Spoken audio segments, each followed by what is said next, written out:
It is nighttime. The sky is covered with light clouds with a cool breeze. Somewhere in the distance, dogs are barking, and an old tree branch is rustling in the wind. The camera slowly moves towards an old cemetery. This cemetery is located on the edge of the city. Old, broken graves, bushes growing here and there, and a weight of sadness, as if time has stopped here.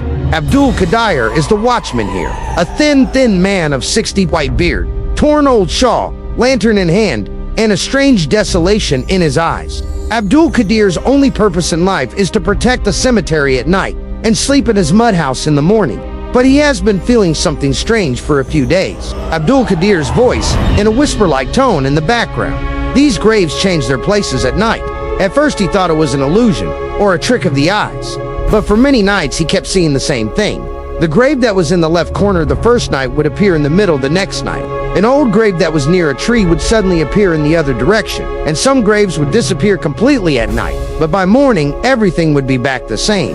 Abdul Qadir looked many times with his footprints, the ashes of the lantern, and even small stones. But every time, in the morning, all the graves would appear in their original state. One night the moon was completely hidden in black clouds. Abdul Qadir was walking around among the graves with a lantern. Suddenly, a low voice came to his ears, as if someone was whispering from under the ground. "We have come. We have to change places. We have to change places." Abdul Qadir's heart started beating fast. As he moved forward, he saw that a grave was slowly sliding into the ground, and the next grave was emerging in its place. The ground was shaking slightly, as if a living creature was moving below. Abdul Qadir's feet began to tremble, but he controlled himself and raised the lantern. Only then did he see something else. A deep layer of fog was forming between the graves, and shadows were moving within this fog. The shadows looked as if the dead were pulling their own graves and changing places. The next morning, Abdul Qadir told this to an old friend from his village. The friend laughed and said, "Qadir, this is just an illusion. The fatigue of the night, the darkness, plays tricks on the mind." But Abdul Qadir knew that this was not an illusion. A few more nights passed, and every night the graves kept changing their places. Abdul Qadir's sleep was shattered. He could no longer bear the silence of the cemetery. And then one night came the moment that changed Abdul Qadir's life. That night he was more afraid than ever. The graves were colliding with each other and coming into a new order. The sound of dragging from under the ground, breaking bones, and whispers were spreading everywhere. Suddenly, Abdul Qadir's lantern went out. Darkness fell, and when he lit the fire again, his heart trembled. A new grave had been built in the middle of the cemetery.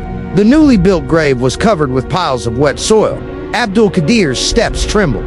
He went closer and shone the light of the lantern on the grave. The name on the tombstone was written, Abdul Qadir, son of Ghulam Hussain, year of death.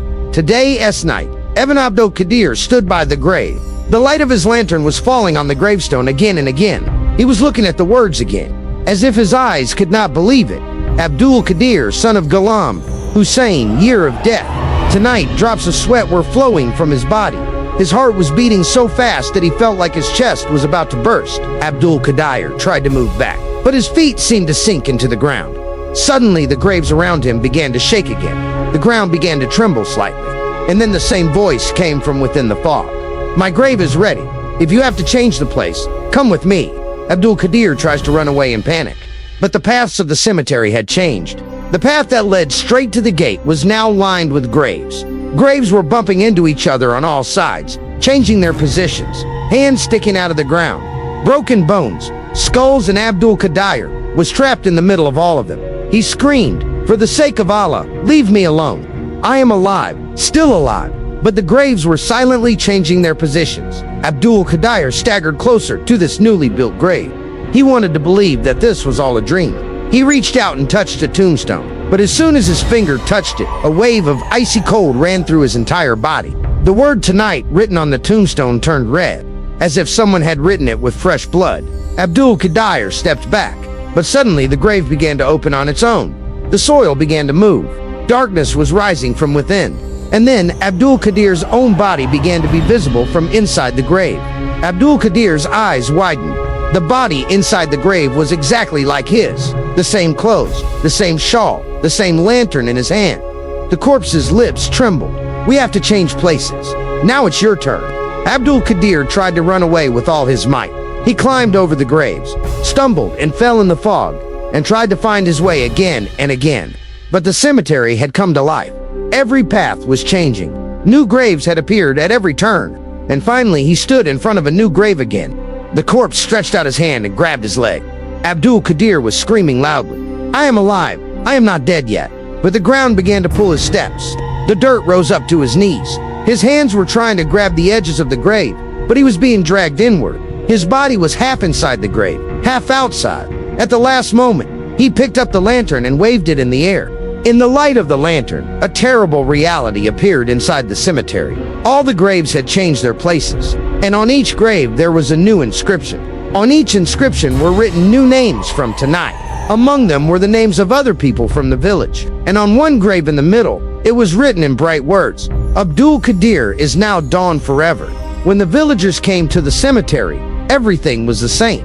The graves were visible in their old places, but Abdul Qadir was nowhere to be seen. People thought that maybe he had run away or had met with an accident. But in the middle of the cemetery, there was a new grave. The inscription was clearly written, "Abdul Qadir, son of Ghulam Hussein, year of death." Last night, even today, people say that if someone passes near this cemetery at night, they hear whispers from within the fog. The graves are changing. The place has to change. It is your turn next.